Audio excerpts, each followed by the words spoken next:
राधे राधे मित्रों, आज हम बात करेंगे जो नवरात्रि आने वाली है, शारदीय नवरात्रि, उसके विषय में संपूर्ण जानकारी की। हम सब जानते हैं कि नवरात्रि दो प्रकार की होती है। एक गुप्त नवरात्रि होती है और एक होती है जो प्राकट्य नवरात्रि है, मतलब शारदीय नवरात्रि जिसे हम कहते हैं। इस बार की जो नवरात्रि है वो 10 दिन की है, 22 तारीख से प्रारंभ हो रही है और ये नवरात्रि 1 अक्टूबर को 10वीं है, उस दिन समाप्त हो रही है। सोमवार को प्रारंभ होकर 10 दिन की ये नवरात्रि है और इसमें दो तिथि, मतलब कहने का मतलब ये है कि 24 और 25 को तृतीया हो रही है, जिस कारण नवरात्रि 10 दिन की है। अब क्या करें, कब करें, कैसे करें आदि संपूर्ण जानकारी हम इस वीडियो के माध्यम से देंगे। तो सबसे पहले तो आपको नवरात्रि जब प्रारंभ होगी तो कलश का जो टाइम है वो 6:09 से है और 8:06 तक है। तो ये तो आपका मॉर्निंग का टाइम है। इसके बाद दूसरा टाइम है अभिजीत मुहूर्त का। ये 11:49 से स्टार्ट होगा और 12:38 तक होगा। आप इसमें भी कलश स्थापना कर सकते हैं। अब यहाँ पर सवाल होता है कि अष्टमी और नवमी कब मनानी है, मतलब कन्या पूजन कब करना है आपको और हवन कब करना है। हम सबको पता है कि अष्टमी और नवमी 2 दिन ऐसे होते हैं जिसमें कन्या पूजन भी किया जाता है और हवन भी किया जाता है। इन दोनों दिनों का बहुत ही महत्व होता है। अब प्रश्न उठता होगा कि महिलाओं को जो खरीदारी करनी है कलश की, मिट्टी की जो भी चीज़ें खरीदनी है वो रविवार को ना खरीदें, वो शुक्रवार को भी खरीद सकते हैं, शनिवार को भी खरीद सकते हैं या फिर सोमवार को सुबह जल्दी मॉर्निंग में खरीद सकते हैं, लेकिन रविवार को नहीं खरीदारी करनी है। अब बात करते हैं कि कौन सा पाठ कैसे करना है। तो आज हम आपको बताएंगे कि महिलाओं को सप्तशती का पाठ कैसे करना है, क्योंकि बहुत सारे लोगों के मन में दुविधा होती है कि कैसे सप्तशती का पाठ करें।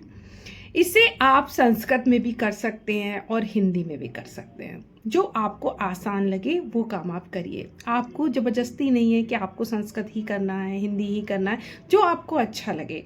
इसमें क्या है कि कहते हैं जो प्रेग्नेंट लेडी है वो भी पाठ कर सकती है। उससे करने से क्या होता है कि बच्चे के अंदर भी अच्छे सद्गुण आते हैं, एनर्जी आती है। तो बस करना ये है कि न्यास नहीं करना। सप्तशती की पुस्तक को कभी भी हाथ में लेकर के नहीं पढ़ा जाता है। उसे आप हो सके तो एक लकड़ी का सिंहासन आता है जिसमें पुस्तक रखी जाती है और एक लाल रंग के कपड़े में लपेट करके उसे रखना है, गोद में लेकर के, और उसे नहीं पढ़ना है। इसका आपको ध्यान रखना है। अब यहाँ पर यह भी है कि काला और नीला रंग का कपड़ा नहीं यूज़ करना है, मतलब खुद महिलाओं को काला नीला रंग नहीं पहनना है। बालों को अगर धोना है तो ये जरूर ध्यान रखना है कि टपकते पानी के बालों के द्वारा पूजा नहीं की जाती है। पूजा करने से पहले आप बालों को सुखा लें, लाल कुमकुम, रोली, सिंदूर अपने माथे पे मांग में लगा लें। फिर इसके बाद पूजा करने बैठे, बालों को जूड़ा लगा लें, कंघी कर लें, इसके बाद चोटी बनाएं, कुछ भी करें लेकिन बांध लें, तब जाकर के पूजा स्टार्ट करें। तो आपको सबसे पहले क्या करना है मैं आपको बताती हूँ कि सबसे पहले आपको आचमन करना है। आचमन के बाद में आपको संकल्प करना है। संकल्प के बाद आपको सापों उद्धार करना है, ठीक है। और फिर इसके बाद में आपको उत्कीलन को 21 बार पढ़ना है।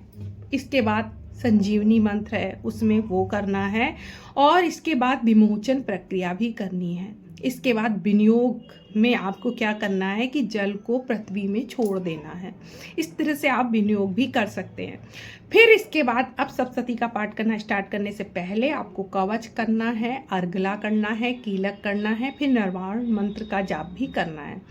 इसके बाद विनियोग करके आप जल को जमीन में छोड़ देंगे और फिर इसके बाद तंत्रोक्त सूक्तम करेंगे और यहाँ पर आपको क्षमा प्रार्थना भी करनी है।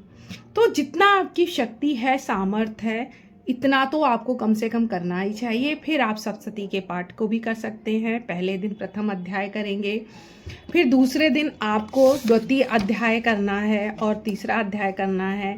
फिर इसके बाद तीसरे दिन आपको चौथा अध्याय करना है।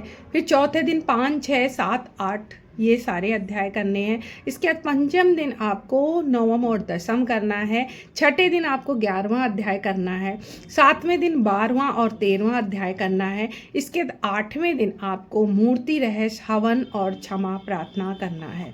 नवम दिन आपको सारा सब कुछ करने के बाद आपको कन्या भोज करना है। इतना आपको करने से माता दुर्गा की कृपा मिलेगी और वो आपको अपने आप से कनेक्ट करेंगी, आपकी एनर्जी को बढ़ाएंगी, सुख शांति देंगी, समृद्धि देंगी। लेकिन आपकी यथाशक्ति तथा भक्ति का भी पालन करना है। मतलब जितना आपके अंदर शक्ति हो उतना ही करें, लेकिन कवच, अर्गला, कीलक ये तो जरूर करें, सिद्ध कुंजिका भी करें। बस इतना तो आपको नियम से सुबह शाम करना है। जैसी भी जानकारी होगी मैं हमेशा आपको जानकारियाँ देती रहूँगी। मुझे लाइक करें, फॉलो करें, सब्सक्राइब करें। जय माता दी।